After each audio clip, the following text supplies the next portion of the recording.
de las consultas Lady, comenzamos. que hagan todos. Ok, buenas tardes a todos. Una vez más, sean bienvenidos a la mesa 22 de Ciencia e Ingeniería. En esta oportunidad vamos a iniciar esta sesión de ponencias con la participación de la doctora Evelyn Gutiérrez Ope, de la Universidad Nacional de San Agustín. La doctora Gutiérrez hizo sus estudios en Ingeniería Química por la Universidad de Sao Paulo, Ingeniera Química de la Universidad Nacional San Agustín, especialista en el área de separaciones térmicas y mecánicas, investigador en el área de biopolímeros, energías renovables y recuperación de residuos. Doctora Evelyn Gutiérrez se encuentra presente. Buenas tardes, sí. Buenas Estoy tardes. presente. Puede dar inicio a su presentación y le recordamos que cuenta con 15 minutos para ello. También a los demás participantes, hacerles saber que pueden hacer sus preguntas a través del chat, las cuales serán respondidas al finalizar la presentación. Gracias. Adelante, profesora.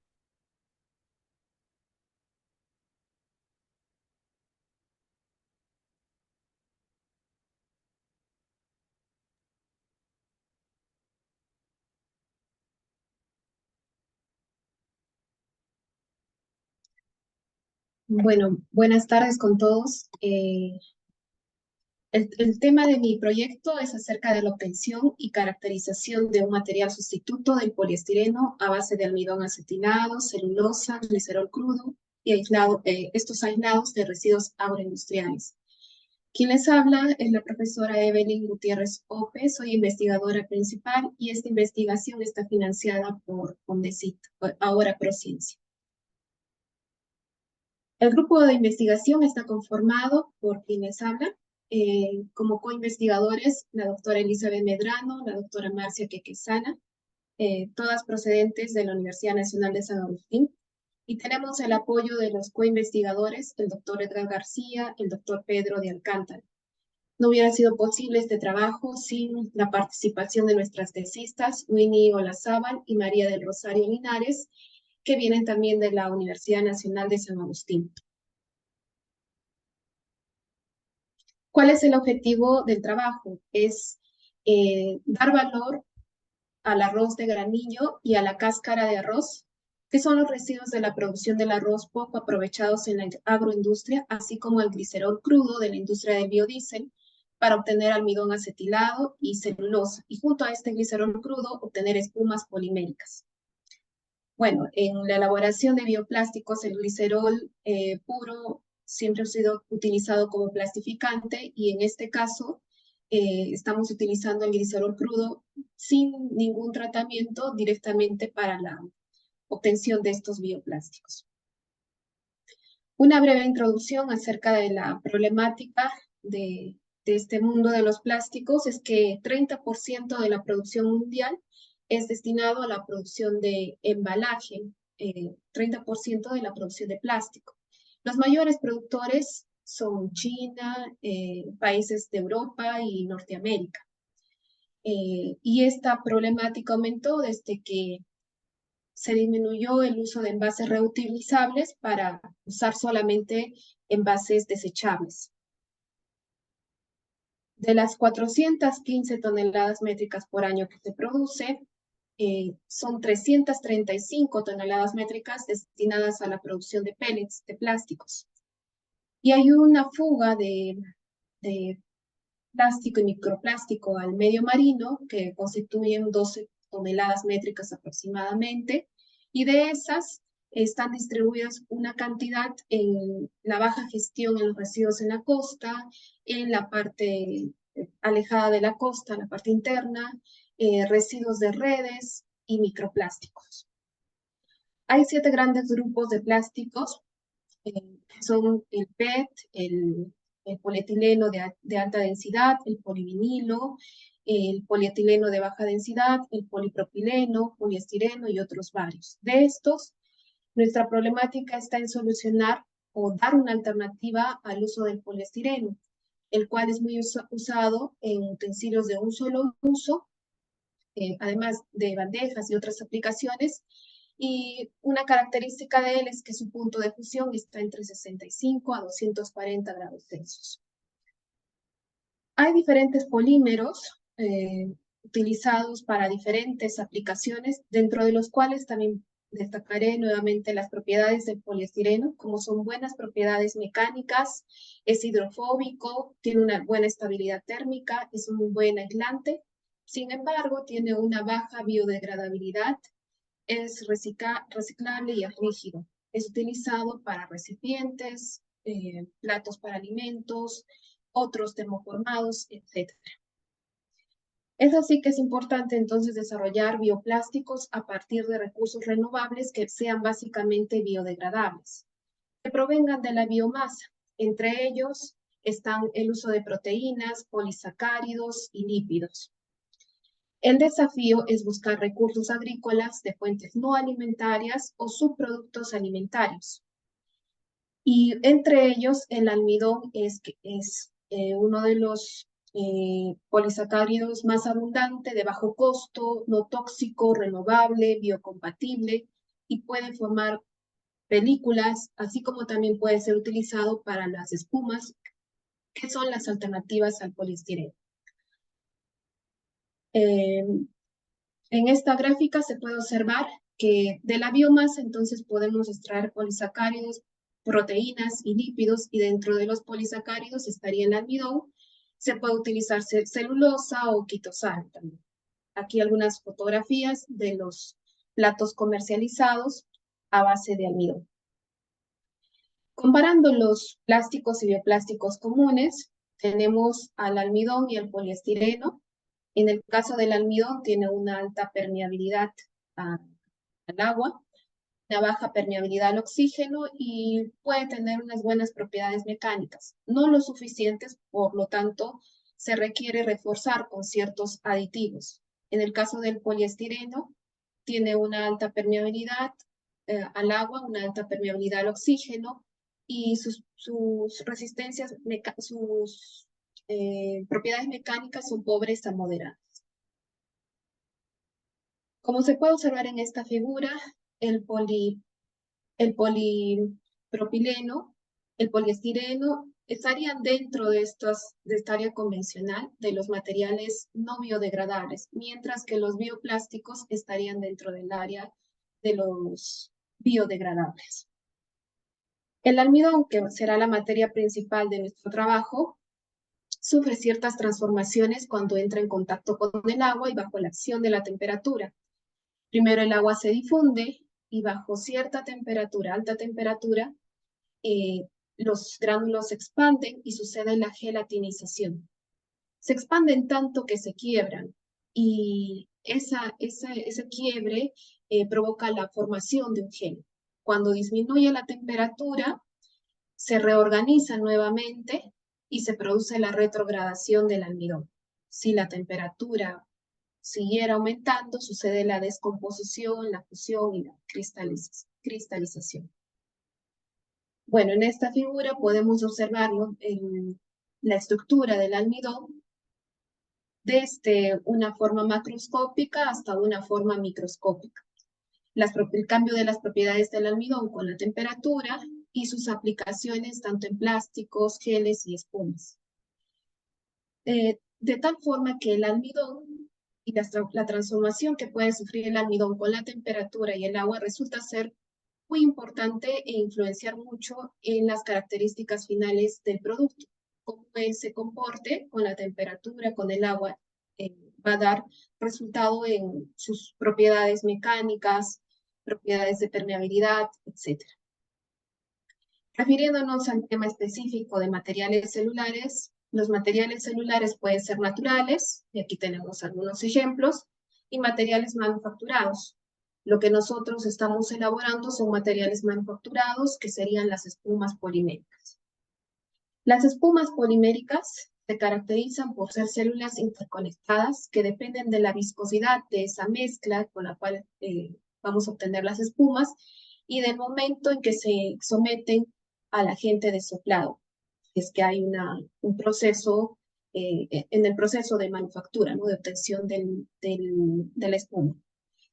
Las espumas poliméricas se caracterizan por ser un material poroso y se caracterizan por estar sujetos a una inestabilidad termodinámica que depende de los cambios repentinos de presión y de un aumento de temperatura. Y esto hace que las celdas que se forman producto de la evaporación del agua cambien, crezcan hasta estabilizarse. Las propiedades de los materiales celulares dependen, como mencioné anteriormente, del sólido a partir del cual se produce. Y según sean rígidos o flexibles, pues hay diferentes tipos de embalajes, envases para alimentos, relleno de colchones, fórmica, bloques, entre otros.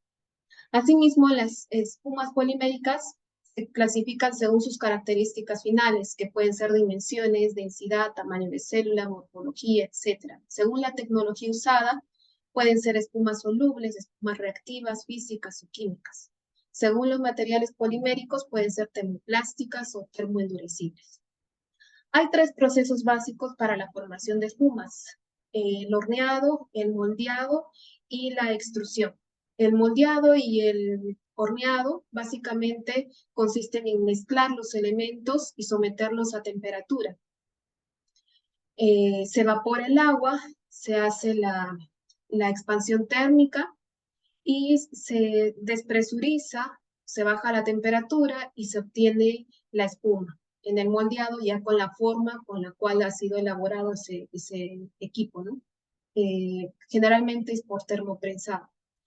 Y en el caso de la extrusión ingresan todos los aditivos, hay una disminución de presión y al final un aumento de presión. Esto provoca la expansión de las celdas y la evaporación del agua, y con esto tenemos las espumas. Entonces hay 2 procesos, el termoprensado y la extrusión. En el termoprensado las variables principales serían la temperatura, la presión, el tiempo del proceso y el tiempo de gasificación. En el caso de la extrusión, no solamente es la temperatura, la presión, sino también la velocidad del tornillo, la configuración de ese equipo extrusor, el die o la salida del equipo extrusor. Y para ambos procesos se le caracteriza mediante sus propiedades mecánicas: espesor, densidad, capacidad de absorción de agua, biodegradabilidad, así como la morfología. Nosotros utilizamos como tecnología en este momento el termoformado. Y en el termoformado, los gránulos de almidón se gelatinizan, forman una pasta espesa. A medida que aumenta la temperatura, el agua se evapora, la pasta se expande y en un momento llena todo el molde. El agua se evapora y luego se baja la temperatura. Esto hace que se seque gradualmente y tome la forma del molde. La espuma se desprende del molde y se almacena. El rango de temperatura utilizado está entre 180 y 250 grados Celsius por espacio de 125 a 300 segundos. Y se ha encontrado, según estudios, que un límite crítico del agua está entre el 15 y el 18% de agua, que es cuando la temperatura de fusión de los elementos es más alta, y eso hace de que las células que forman esta espuma sean abiertas, lo que provoca que el agua que se evapore por completo y se forma una estructura estable, rígida. Sin embargo, si es que no existe suficiente temperatura, las celdas se vuelven cerradas, el agua que se evapora se queda contenida y lo que hace es que al enfriarse se condense y se forma una estructura más flexible. Entonces depende de lo que uno quiera, pero la característica de un material que se quiere que sea una espuma es que tenga una estructura estable, ¿no? Hay diferentes artículos que nosotros hemos revisado para comparar nuestras propiedades con las propiedades de los almidones utilizados en la literatura. Y por lo general, la espesura de nuestros materiales está en los 3 milímetros, la densidad en 0.3 propiedades mecánicas en 1.16 megapascales. La capacidad de absorción en un minuto es de 60% aproximadamente. Y de nuestros materiales, el ángulo de contacto promedio llega a ser a 60 grados, casi hidrofóbico. Bueno, acá hay bastante material para poder comparar y bueno, esta es nuestra base para poder ver sus propiedades mecánicas. Esta es la estructura vista por CEN de un poliestireno obtenido por extrusión. Como se ve, las celdas son estables y esto ha sido después de que se produzca la extrusión, ¿no? Y acá tengo una comparación con los diferentes procesos de obtención de espumas a partir de biomasa por horneado, por moldeado, y acá tenemos otra por microondas, y estas últimas son por enfriamiento, secado y por intercambio de solventes. Estas últimas no las he explorado, más que todo las primeras, y en nuestro caso lo que estamos aplicando es el termoformado. Y esta es la característica que nosotros tenemos en nuestros platos. En el centro la estructura es formada por células abiertas que han permitido la salida del agua y células cerradas en los bordes, formando una estructura menos porosa, ¿no? Por extrusión sería de esta forma. Nuestros componentes principales fueron almidón acetilado, esto para poder mejorar las propiedades mecánicas de las espumas, celulosa, igual también para poder mejorar las propiedades mecánicas, todos provenientes del arrocillo para el caso del almidón y de la cascarilla de arroz para el caso de la celulosa. Glicerol crudo obtenido de la industria del biodiesel, y como complementos tenemos el agua, que vendría a ser el responsable de la expansión y formación de la espuma, el esterato de magnesio como desmoldante y la goma guar para evitar la sedimentación de sólidos. Bueno, la acetilación puede ser vía física o química y dentro de los tipos de modificación del almidón, nosotros escogimos lo que era la acetilación. Y dentro de los grados de acetilación hay 3, bajo, intermedio y alto. Nosotros nos inclinábamos por lo bajo para que sea de grado alimentario, entre 0.01 y 0.2. Probamos 2 métodos para poder acetilar. Estos son resultados iniciales, el método A de Prieto Méndez a temperatura ambiente y el método B de Rendón a temperatura de 100 grados Celsius. Evaluando resultados de ambos métodos, luego de calcular el porcentaje de acetilación y el grado de sustitución, y también evaluar sus propiedades como almidón, como el poder de hinchamiento, solubilidad y capacidad de absorción, llegamos a la conclusión de que el método A temperatura ambiente podía ofrecer un almidón de mejores propiedades en cuanto a poder de hinchamiento, a solubilidad y capacidad de absorción de agua. Aunque el grado de sustitución no fuera tan alto como con el método B. Y como estamos inclinados por el grado alimenticio, hemos preferido utilizar el método A, que es a temperatura ambiente. Aquí algunos resultados de las características, ¿no?, que hemos evaluado para el método A y para el método B. El poder de hinchamiento en ambos métodos fue evaluado a la temperatura de 60 grados Celsius. Y como se puede ver, existe un mayor poder de hinchamiento del almidón con el método A, que es lo que nosotros queremos para que sea más estable y pueda haber un mejor comportamiento a la hora de la obtención de las espumas. Asimismo, bueno, acá hay algunos resultados del almidón natural y el almidón acetilado. De ser algo disperso, se formó algo más ordenado, como se puede ver en las fotografías del almidón acetilado.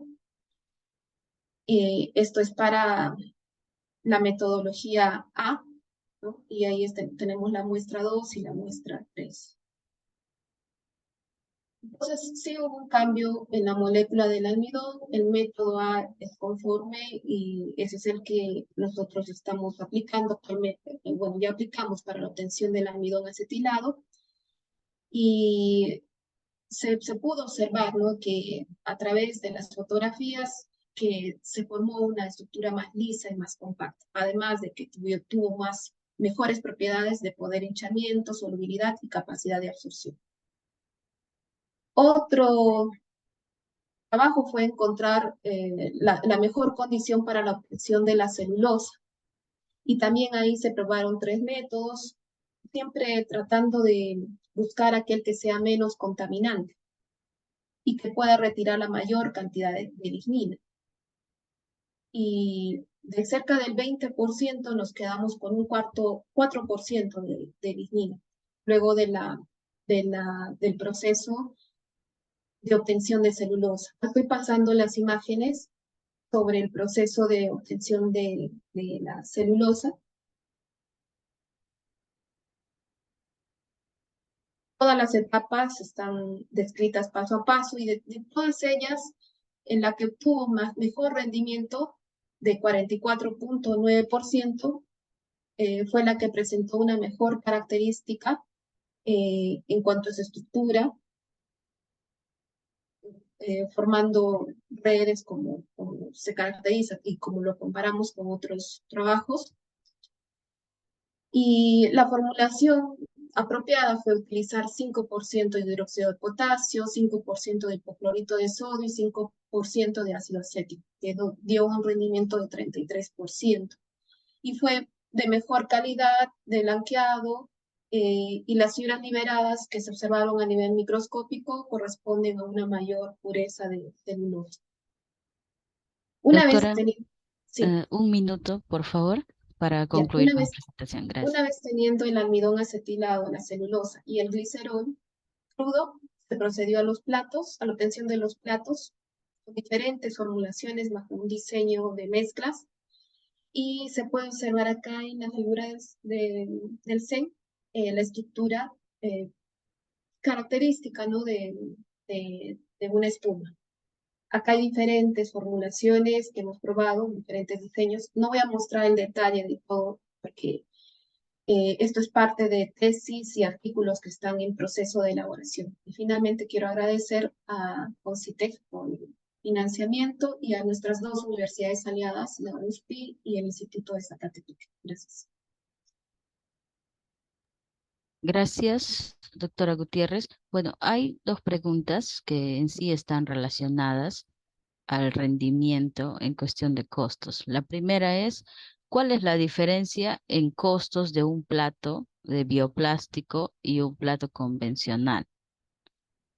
Es la primera pregunta. ¿Cuál es la diferencia? No sé si habrán ustedes evaluado también esos aspectos. No, nuestro proyecto todavía está en la fase de investigación básica, pero considero de que trabajar con residuos, definitivamente en el tema de materia prima va a bajar los costos, ¿no?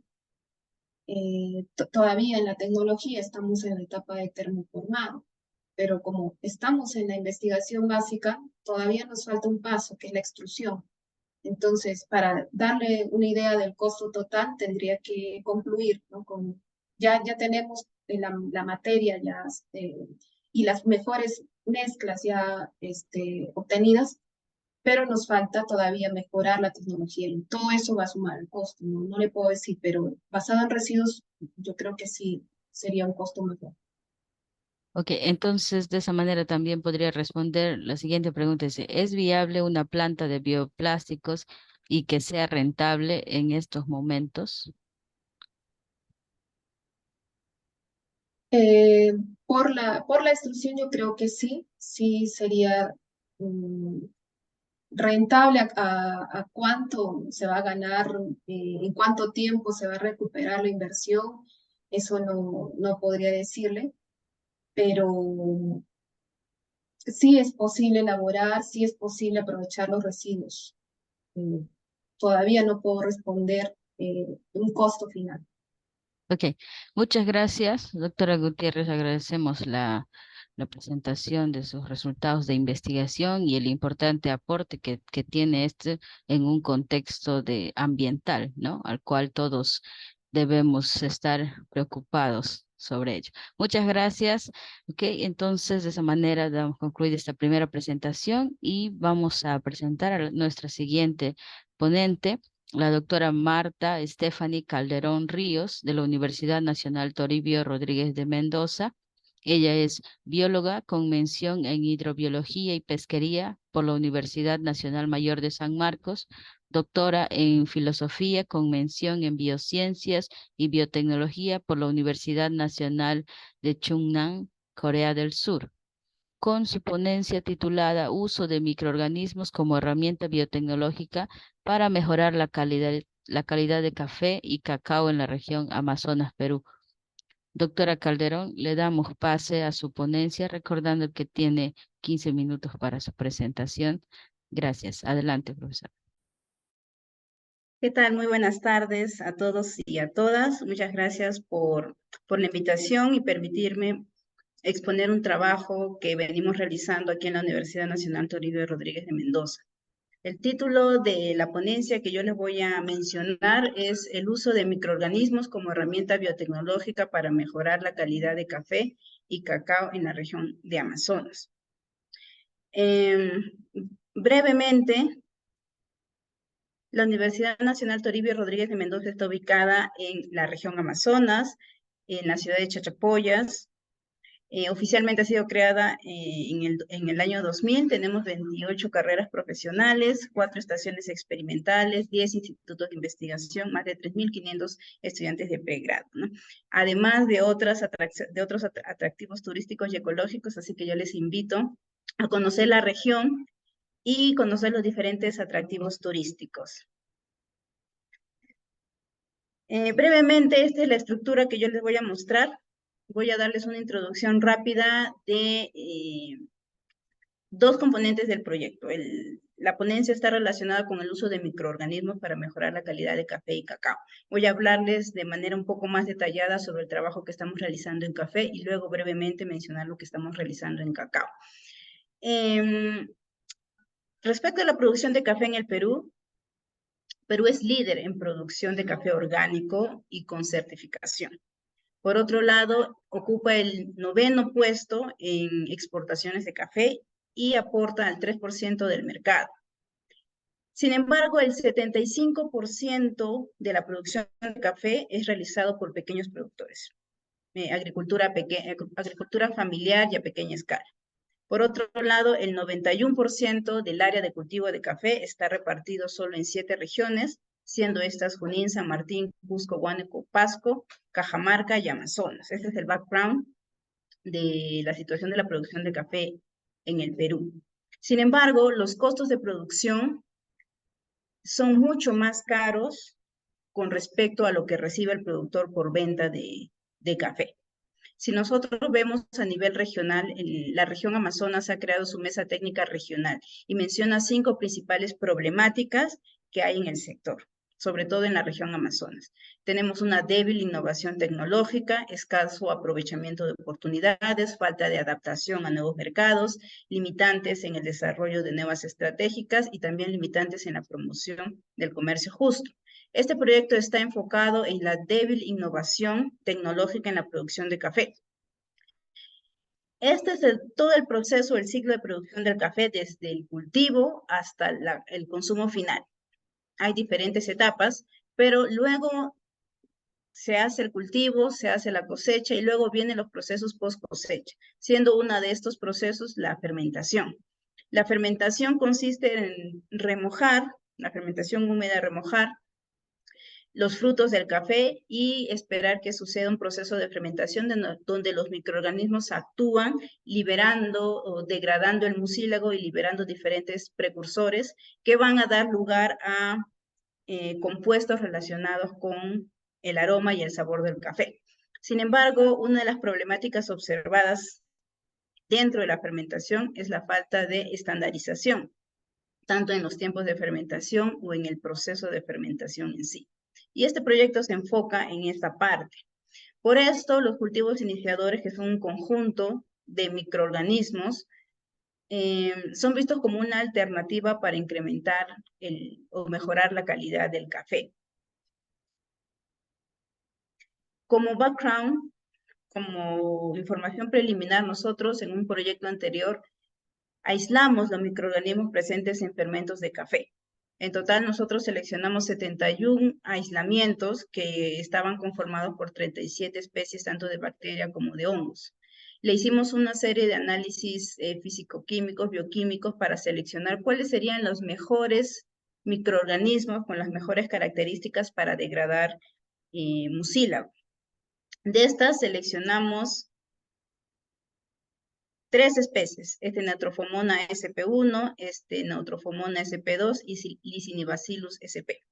Y esto lo cultivamos de manera ya más masiva para elaborar los cultivos iniciadores, utilizando leche como lioprotector y utilizando un tiempo de liofilización de 48 horas. Entonces, nosotros ya teniendo un cultivo iniciador preparado, lo que quisimos hacer es evaluar la microbiota, los microorganismos presentes en la fermentación del café, luego de aplicar este inoculado, este cultivo iniciador. Para eso nosotros utilizamos la tecnología de metabarcoding, secuenciamiento de alto rendimiento, utilizando el gen 16S para evaluar la diversidad de microorganismos presentes. Nosotros seleccionamos una finca ubicada en Bagua.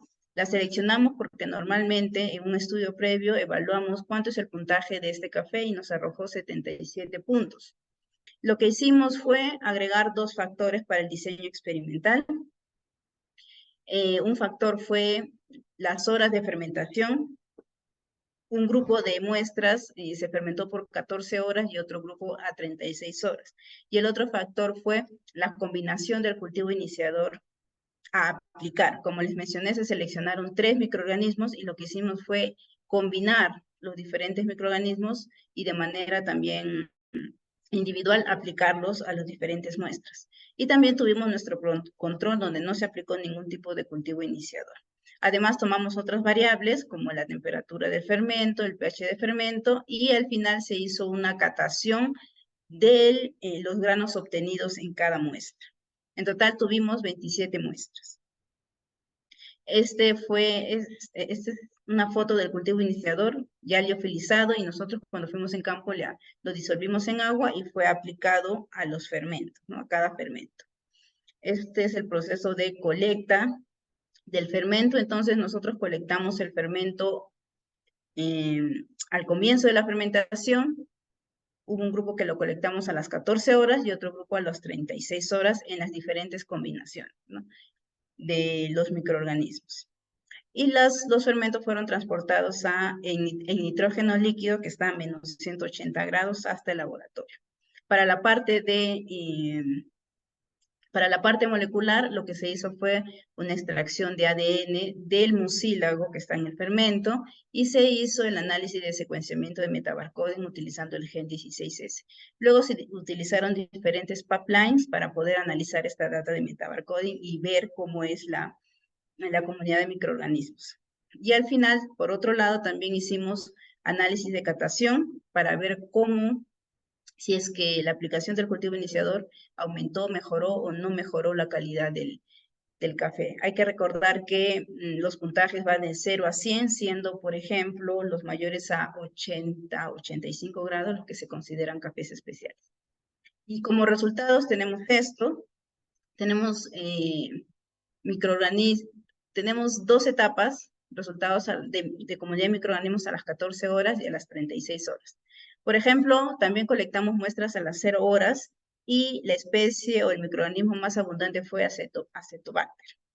A las 14 horas, el control nos dio que había una mayor abundancia de la especie Leuconostoc, mientras que en el tratamiento hubo mayor abundancia de Leuconostoc, Lactobacillus, Neutrofomonas y Gluconobacter. Mientras que a las 36 horas también hubo, en este caso, el control tuvo mayor cantidad de Lactobacillus, mientras que en el tratamiento hubo una predominancia en el crecimiento de Comagatobacter y Acetobacteraceae, la familia de Acetobacteraceae. Acá podemos ver cómo en una comparación de la comunidad de microorganismos a las 14 horas y a las 36 horas. Y podemos ver que la principal variación está en los géneros Acetobacter y Stenotrophomonas. Mientras que solo en las 36 horas estamos viendo aumento de Acetobacterase y Comagatebacter. Si nosotros vemos también y seguimos haciendo una comparación entre las 36 horas y las 14 horas, vemos que la diferencia y la variación está en estos dos grupos, Acetobacter y Stenotrophomonas. Mientras que se observó una ausencia de Bacillus en todas las muestras, tanto de 14 horas como de 36 horas. Y la presencia de microorganismos de la familia Acetobacteraceae y Comagatebacter en todos los tratamientos colectados a las 36 horas. Hicimos también un PERMANOVA para ver cómo se agrupaban las variables ambientales que nosotros colectamos, siendo temperatura, pH y la captación, el puntaje producto de la captación. Y vemos que hay un agrupamiento con respecto al tiempo de fermentación. Entonces, lo que nos indica que el factor diferenciador o de agrupamiento es el tiempo de fermentación. Hicimos también un análisis de correlación para ver si había algún tipo de asociación entre la presencia de microorganismos y pudimos ver que hay una correlación positiva respecto al tipo de cultivo iniciador que nosotros aplicamos. Y también hubo una correlación en la presencia de la abundancia de ciertos microorganismos que fueron novofilos, de estos 3 microorganismos. Respecto al análisis de catación, como mencioné, se realizó análisis sensorial, se mandó a catar con expertos catadores de café y que ellos puntuaron las muestras. Se observó que la muestra control fue de 80 puntos y nosotros obtuvimos hasta 85 puntos utilizando 85 puntos en muestras donde se utilizó el cultivo iniciador. Entonces, observamos también un aumento entre 1.5 y 4.5 en las muestras donde se aplicó el cultivo iniciador. Hicimos también un análisis estadístico para ver si había diferencias significativas entre nuestros resultados. Y observamos que había diferencias significativas entre los tratamientos 2 y el tratamiento 4. El tratamiento 2 fue el tratamiento donde se utilizó una combinación de 2 especies, mientras que el tratamiento 4 donde se utilizaron las 3 especies. Entonces, estos 2 tratamientos variaron significativamente con respecto al control donde no se aplicó ningún microorganismo, mientras que no se observaron diferencias significativas en el tiempo de fermentación. Esto con respecto a los compuestos volátiles que se analizaron. Como conclusiones podemos ver que nosotros obtuvimos un total de 4.157 ASBs, que son secuencias diferenciadoras de ADN, y las especies o los grupos más representativos o más abundantes fueron Leuconostoc, Acetobacter, Lactobacillus, Stenotrophomonas, Gluconobaster. Cuando hicimos la comparación de los 10 géneros más abundantes, encontramos que hubo variación significativa entre tratamientos relacionados con el tiempo de fermentación y hubo una diferenciación o se observó un crecimiento de este grupo Comagatobacter y Acetobacter, que se puede decir que es el elemento diferenciador entre la fermentación de 14 horas y 36 horas. Luego, también encontramos una diferenciación en la composición y la abundancia con respecto a los tiempos de fermentación. Y observamos diferencias significativas entre tratamientos utilizando una combinación de 2 especies y las 3 especies. Y se observó un aumento en el puntaje o en la calidad del café respecto al control, ¿no? Utilizando estos cultivos iniciadores. Bueno, esto es con respecto a la parte de café. También nosotros estamos trabajando con el cacao, estamos utilizando microorganismos para mejorar de alguna manera la producción de cacao. Tenemos otro proyecto financiado por Prociencia también y que se está llevando a cabo y ejecutando en colaboración con diferentes países. Estamos trabajando con Italia, España, Turquía y Bolivia. Y este proyecto se llama, en español es Descifrando los microbiomas de ambientes extremos para mejorar la resiliencia de cultivos frente al cambio climático, seguridad alimentaria y seguridad alimentaria, ¿no? El proyecto se llama MicroResi. Y en realidad lo que quiere hacer este proyecto es descifrar genomas en ambientes extremos para mejorar la resiliencia de los cultivos al cambio climático, la seguridad alimentaria y la inocuidad. Y la hipótesis que se maneja en este proyecto es que si nosotros tenemos microorganismos o ambientes o identificamos microorganismos que pueden adaptarse a ambientes extremos, podemos utilizar esos microorganismos como herramientas biotecnológicas para mejorar la productividad de estos cultivos. Además, se conoce si tenemos, en este caso, suelos diversos y sanos en aspectos de microorganismos, podemos de alguna u otra manera también mejorar la productividad de los cultivos.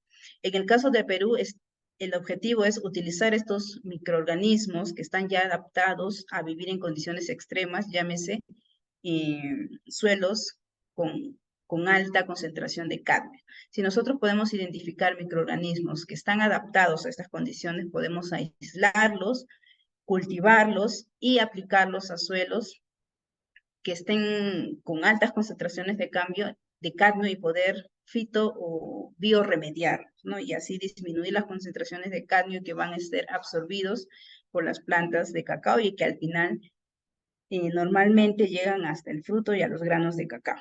Lo que estamos haciendo aquí es, primero, colectar muestras de suelo con altas concentraciones de cadmio y hacer diferentes análisis físico-químicos del suelo.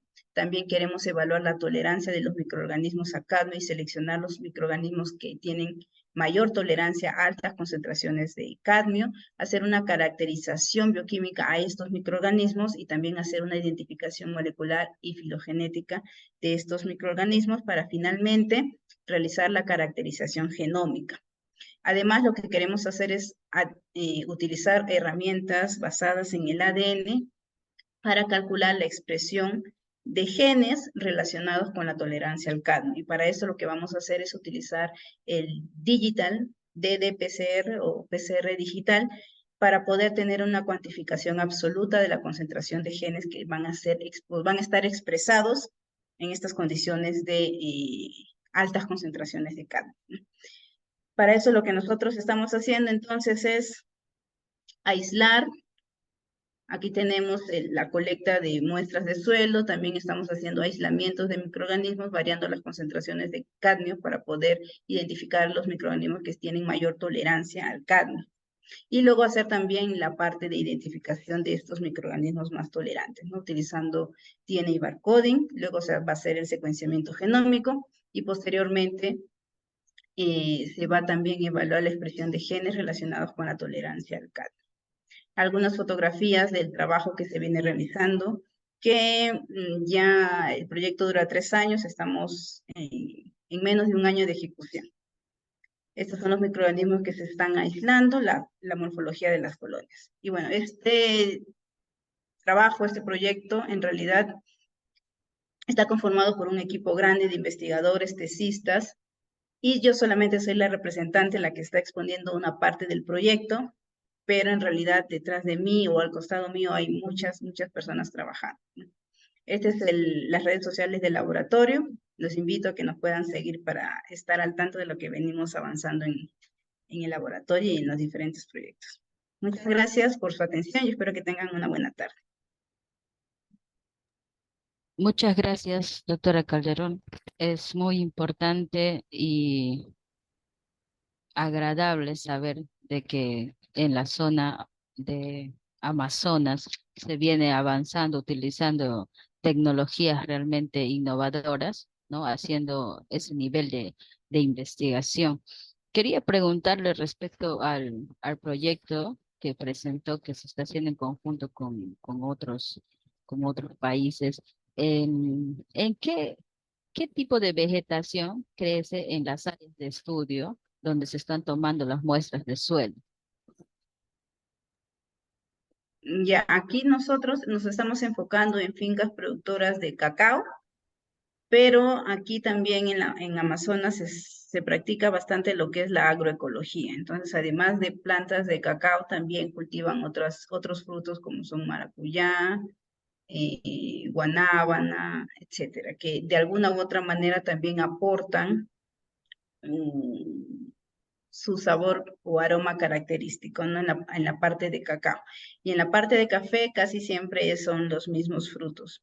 Porque la idea de la agroecología es, además del cultivo principal, tener alrededor de estas plantas diferentes frutos para que de alguna u otra manera estos frutos puedan aportar ciertos aromas o sabores al producto final, tanto de café como cacao, ¿no?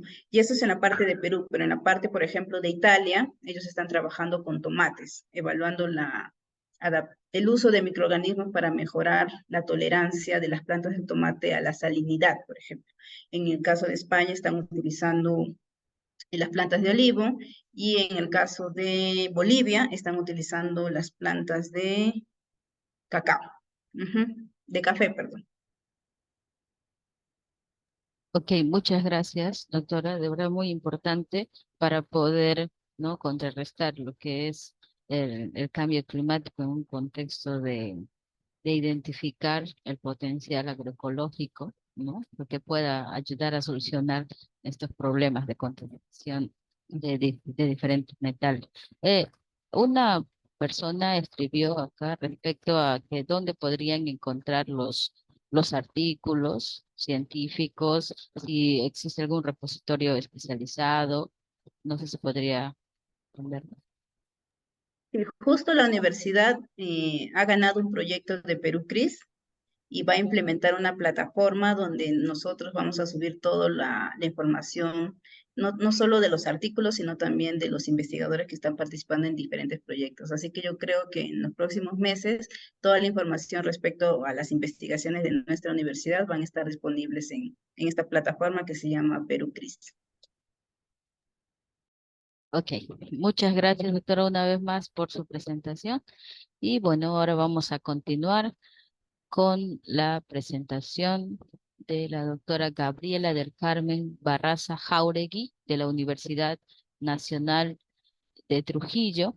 Ella es ingeniera en Industrias Alimentarias por la Universidad Nacional Agraria La Molina, con maestría en Tecnología de Alimentos por la Universidad Nacional de Trujillo, doctora en Ciencias e Ingeniería por la Universidad Nacional de Trujillo, actualmente docente investigadora en la Universidad Nacional de Trujillo, actuando principalmente en el área de Ciencias y Tecnologías, con diferentes publicaciones en revistas indexadas. Además es evaluadora de proyectos concursables y revisora de artículos científicos. En esta oportunidad, la doctora Barraza nos va a hacer una presentación de la ponencia Caracterización morfológica, físico-química, mecánica y térmica de celulosa bacteriana producida por Comagataebacter silinus, empleando como sustratos semillas de palta.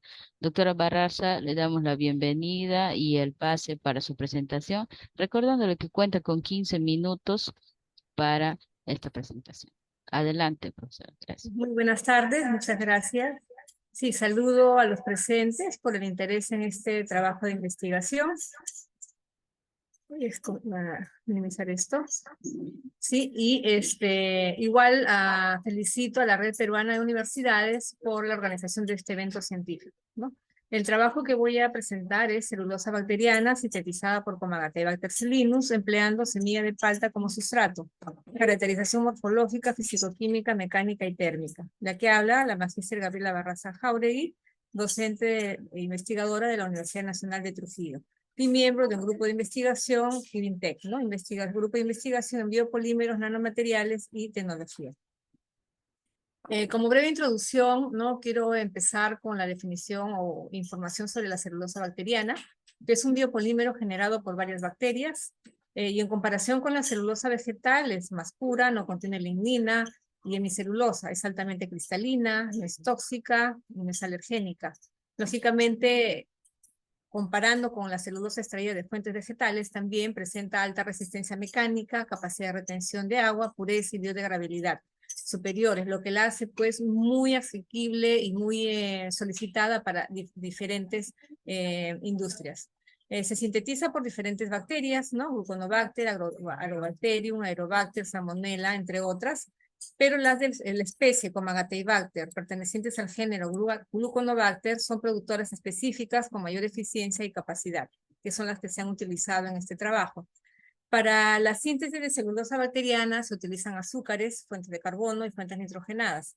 Entre los azúcares tenemos la glucosa, la sacarosa, la fructosa y alcoholes, lo cual encarece el medio, la formulación, el medio estándar, ¿no? Sin embargo, estos azúcares podrían ser reemplazados por azúcares procedentes de subproductos de la agroindustria. En la zona de La Libertad, que es donde nosotros estamos haciendo la investigación, tenemos numerosas agroindustrias que exportan frutas y hortalizas, de las cuales podríamos obtener muchas ventajas utilizando y optimizando pues, los residuos generados, ¿no? Esto podría mejorar la competitividad en el costo de producción de la celulosa bacteriana. Uno de estos residuos que estamos utilizando es la semilla de palta como fuente potencial de carbono. Estas paltas se consumen frescas, procesadas, ¿no? Se exportan de esa manera, lo que lleva al descarte de gran cantidad de cáscara, semilla, pasta desgrasada, pues y eso genera una gran fuente de contaminación que si no se elimina adecuadamente, pues es una gran contaminación, origina la contaminación ambiental. De un fruto de palta aproximadamente el 16% es semilla. Esta semilla tiene alto nivel de celulosa y también almidón. Por lo tanto, en este proyecto se propuso el uso de la semilla de palta como fuente alternativa de carbono para un medio de cultivo usado en la síntesis de celulosa bacteriana. Por ese motivo, el objetivo de este trabajo fue evaluar las características morfológicas, fisicoquímicas, mecánicas y térmicas de celulosa bacteriana producida por Comagataibacter cilinus empleando semilla de palta como sustrato.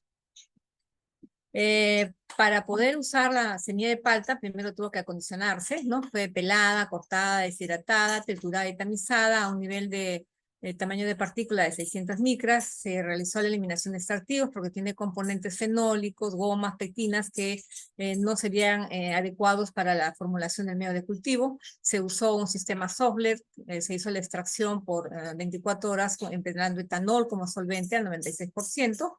Posteriormente, la semilla molida y tamizada fue hidrolizada con una solución de ácido sulfúrico, solución de 4.32% de ácido sulfúrico en una proporción de materia prima de 11%, ¿no? A 100 grados Celsius por 1 hora. Posteriormente se enfrió drásticamente para la hidrólisis y se centrifugó a 13.500 RPM a 15 grados por 15 minutos. Finalmente, se filtró, neutralizó con hidróxido de sodio y se almacenó para su posterior uso. Este es el hidrolizado obtenido de la semilla de palta. Se evaluó, se sintetizó la celulosa bacteriana a partir del medio estándar, que es el medio Heston-Schramm, ¿no? Que tiene diferentes ingredientes dentro de su formulación, entre ellos se encuentra la sacarosa. Y el medio modificado, el HS modificado, reemplazando la sacarosa del medio por la hidrólisis de la semilla de palta.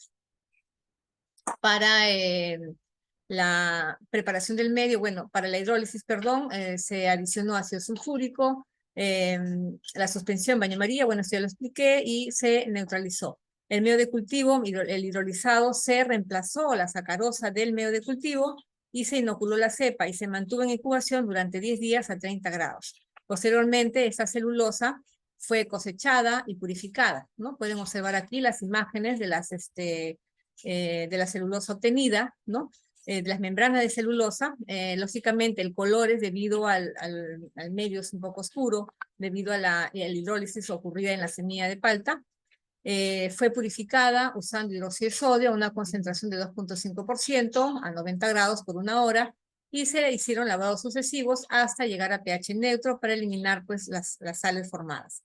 Posteriormente se secó a 45 grados hasta peso constante para proceder a su análisis correspondiente y caracterización.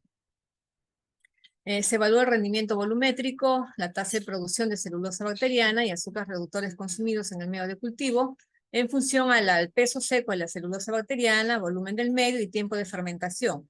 Estudios previos, ¿no? ya se realizaron antes de evaluar y se dio un tiempo de 10 días.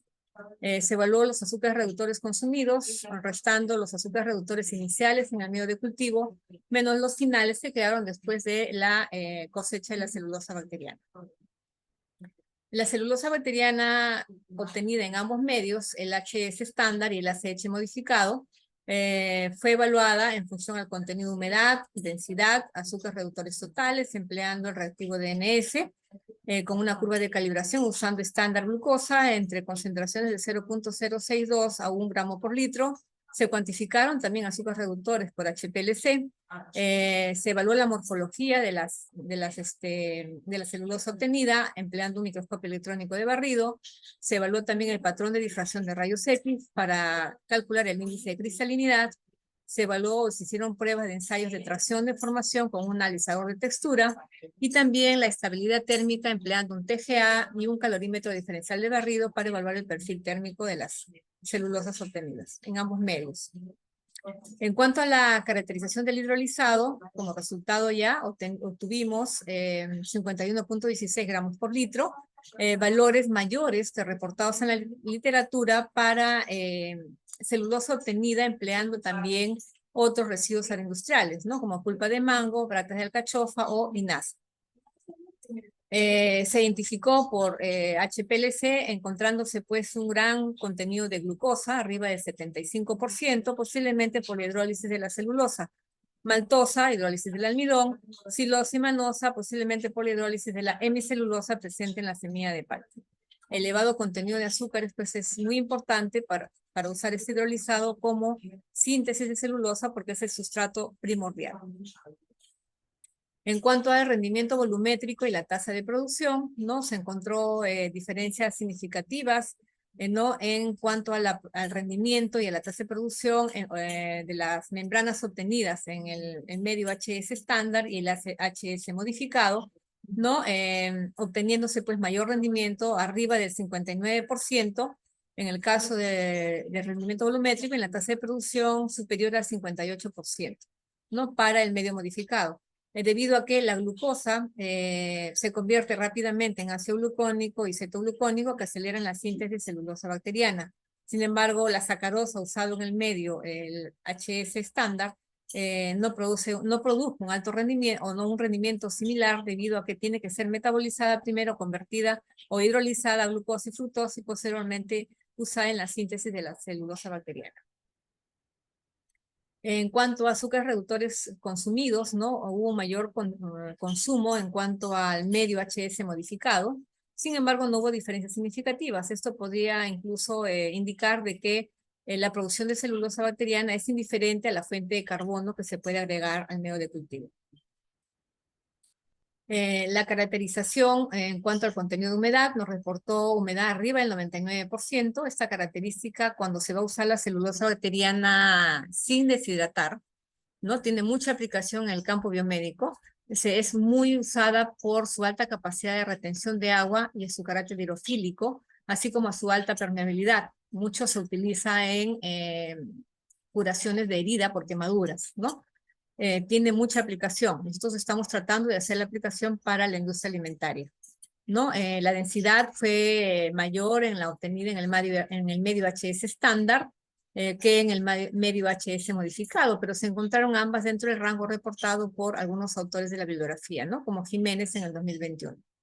Esta diferencia de densidad puede deberse, vamos a ver acá en las micrografías SEM, a la dimensión de la fibra, ¿no? El diámetro en la celulosa obtenida en el medio HS modificado, no estuvo en el rango de 20 a 65 nanómetros, que fue mucho menor a lo obtenido en el medio HS estándar, ¿no? Sin embargo, pues los valores fueron muy similares a los obtenidos por otros autores reportados en la literatura, en el medio HS estándar o también en medio HS modificado, empleando kombucha o miel de lino. El análisis por difracción de rayos X permitió determinar el índice de cristalinidad, ¿no? Arriba del 70%, en ambos casos, valores muy superiores a los obtenidos por algunos autores de la literatura, ¿no? En medio HS y similar al obtenido por Vázquez, ¿no? También en medio HS estándar. Se obtuvieron los picos, ¿no? Muy parecidos o similares en ambos difractogramas. En cuanto a espectroscopía infrarroja por transformada de Fourier, permitió analizar la estructura, ¿no?, de los grupos funcionales, encontrándose pues muy similares, ¿no? Los picos, ¿no?, de las bandas del enlace OH, el enlace CH y COC, carbono, oxígeno, hidrógeno, carbono, ¿no?, similares en ambas membranas, producidas en ambos medios. Y haciendo una comparación ya con la base de datos del espectrofotómetro infrarrojo, obtuvimos pues una comparación, una pureza arriba del 90%, comparando con polvo de celulosa, ¿no?, de un reactivo químico. Entonces es una celulosa pura. En cuanto al análisis mecánico, se hicieron pruebas de elongación y de fuerza a la tracción, así como el módulo de Young. Se encontró menor resistencia a la elongación y fuerza a la tracción en la celulosa obtenida en el medio HS modificado, y esto pues está en relación con la dimensión de las fibras, ¿no? Si bien es cierto, la densidad y el diámetro de las fibras, ¿no?, fueron diferentes, fueron menores en esta celulosa obtenida en el medio HS modificado, esto pudo influir pues en estas pruebas mecánicas, ¿no?, dando menor resultado en el esfuerzo de tracción, fuerza de elongación y el módulo de Young, ¿no? El módulo de Young es un parámetro que caracteriza el comportamiento de un material elástico, siendo mayor en la celulosa obtenida en el medio HS estándar. El análisis termogravimétrico nos permite calcular o evaluar la estabilidad térmica de las membranas de celulosa, y es fundamental para diseñar las aplicaciones posteriores y las condiciones de almacenamiento. En ambos casos se obtuvieron pues temperaturas máximas, ¿no?, de degradación de 350 grados Celsius, y esta degradación presentó 3 fases. La primera fase, comprendida hasta una temperatura menor de 239 grados Celsius, correspondiente a la pérdida de agua, componentes volátiles presentes en las membranas. Luego viene una segunda fase, que es la pirólisis, donde ocurre una despolimerización, deshidratación e hidrólisis de la membrana de celulosa, con porcentaje de pérdida de peso entre 66 y 70%. Y una tercera fase, ya correspondiente a la formación de carbón, oxidación o volatilización de algunos compuestos, entre las temperaturas de 354, 349 a 750, ¿no?, con un residuo final de 18 y 19%, que correspondería a cenizas. En calorimetría diferencial de barrido se evaluó el TG, que es la temperatura de transición vítrea, temperatura en que un polímero amorfo pasa de un estado duro vítreo a un estado blando correoso o viceversa, y es muy importante para las aplicaciones, ¿no? Se encontró pues sí mayor valor de TG en la celulosa obtenida en el medio HS estándar que en la del medio HS modificado, de manera similar para la temperatura de fusión. Sin embargo, en ambas membranas fueron mayores en valores, fueron mayores que los reportados en la literatura para otras membranas de celulosa obtenida en medio HS estándar, ¿no? La temperatura de fusión estuvo alrededor de entre 170 a 159 grados, ¿no?, tanto para la celulosa en el medio HS estándar y para la celulosa HSM en el medio modificado, ¿no?, respectivamente. Como conclusión de este trabajo, podemos indicar que la producción de celulosa bacteriana por Comagotebacter psilinus a partir de hidrolizado de semilla de palta permitió obtener un rendimiento de 1.91 gramos por litro y 0.19 gramos por litro en tasa de producción, consumiendo un 82% de azúcares reductores en sus medios de cultivo.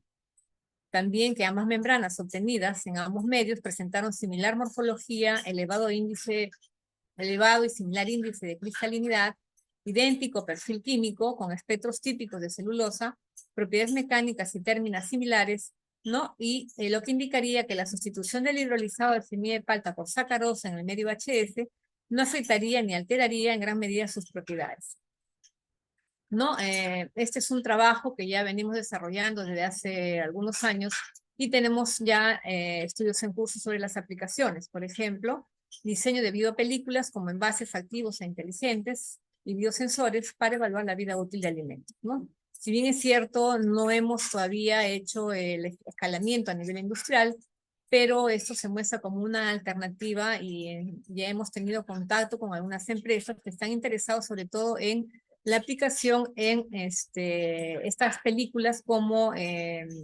empaques inteligentes, ¿no? Envases inteligentes o etiquetas inteligentes. Sin embargo, a nivel mundial, pues tiene diferentes aplicaciones, no solamente en la industria de alimentos, que es lo que se está evaluando en este momento, sino en biomedicina, que es donde está más dirigido. Fabricación de aerogeles, para elaborar de repente bloques o bloquetas, ¿no? Impermeables a la humedad, ¿no? En biosensores, filtración, fabricación de papel, textiles, cosméticas, se utiliza mucho en la elaboración de cremas, ¿no? En la industria farmacéutica, fitoterapéuticos, en electrónica, ¿no? Etcétera. Y sin embargo, no hay aspectos técnicos, económicos relevantes de incluir. Por ejemplo, la viabilidad de implementar el proceso de valorización a gran escala de los descartes de las agroindustrias, la evaluación económica, ¿no? de las vías de valorización y la gestión y la logística de la cadena de suministros de estos residuos generados por la agroindustria, ¿no? Que eso es muy importante. Sin embargo, nosotros tenemos pues el apoyo del sitio agroindustrial Chavimochi, que es nuestro partner en estas investigaciones, y nos ayuda siempre pues con el contacto de las industrias para tener siempre los residuos o descartes de las agroindustrias pues lo más fresco posibles y que no estén pues contaminados ni degradados, ¿no? Eso sería todo. Gracias. Muchas gracias, doctora Barraza. Precisamente tenía una consulta respecto a las futuras investigaciones, ¿no? Vinculadas a lo que ya se viene avanzando, lo cual usted ha presentado, ¿no? Con aspectos económicos, principalmente de viabilidad. De repente, alguna otra perspectiva que se tiene con estos trabajos de Nosotros estamos investigación. trabajando, justo coloqué acá al final, ¿no? Se han caracterizado 18 residuos, ¿no? De la región de La Libertad. Este es un artículo que está en proceso de evaluación, pero solamente he puesto uno de los gráficos. Y tenemos acá la semilla de palta, ¿no? Esto indica los carbohidratos estructurales, ¿no? Arriba del 68%. Hemos evaluado semilla de palta, fibras de las brácteas de alcachofa sin espinas, brácteas de alcachofa con espinas, ¿no? Residuos de café, ¿no? La piel del espárrago o los tocones de espárrago, bagazo de caña, ¿no? El maíz morado, la coronta de maíz morado, residuos de la industria del arroz, ¿no? Como fue en la primera ponencia también, ¿no? Para la producción de celulosa bacteriana, ¿no? Y también residuos de la industria de de la industrialización de la papa, ¿no? La cáscara, que es otro de los mejores residuos que tenemos, ¿no? Entre la pepa de palta y la cáscara de papa, pues son los dos que estamos nosotros poniéndole mayor énfasis para diferentes aplicaciones, ¿no?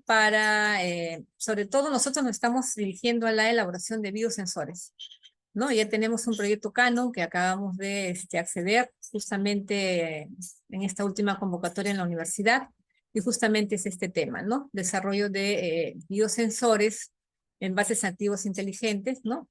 Para evaluación de vida útil, o sea, ya aplicar, ¿no? Incluso tenemos contacto con una empresa de Chimbote para evaluar la vida útil de pescado, ¿no?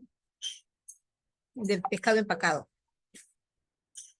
Genial, muchas gracias, doctora. Muy importante las investigaciones que se vienen desarrollando, ¿no? En la universidad para también contribuir en un aspecto ambiental. Me interesa mucho el uso de los residuos, ¿no? Que se puede dar para Sí, poder... en realidad nosotros ya venimos trabajando con residuos desde el 2019, ¿no?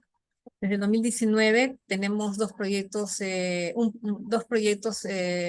Prociencia, bueno, antes Fondecid, ya cerrados, y justamente el primer proyecto fue en función a la celulosa bacteriana, en el desarrollo de la celulosa, y luego después hemos venido también ya trabajando con nanocelulosa obtenida directamente de fuente vegetal, es decir, combinamos las dos con otros residuos, por ejemplo, almidón extraído de semillas, ¿no?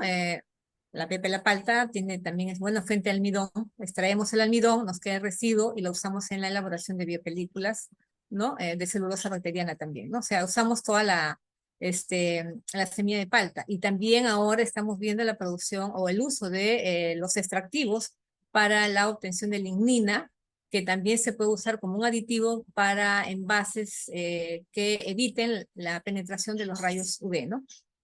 Estamos trabajando en esa línea en este momento. Doctora, hay una pregunta. Sí. En el caso de las bacterias productoras de celulosa, si se modifican genéticamente para mejorar su eficiencia, ¿en Perú sería factible su utilización para fines comerciales o habría dificultades legales? Eso tendría que evaluarse a través de un comité, me imagino yo. Nosotros estamos trabajando con esta cepa que es comercial.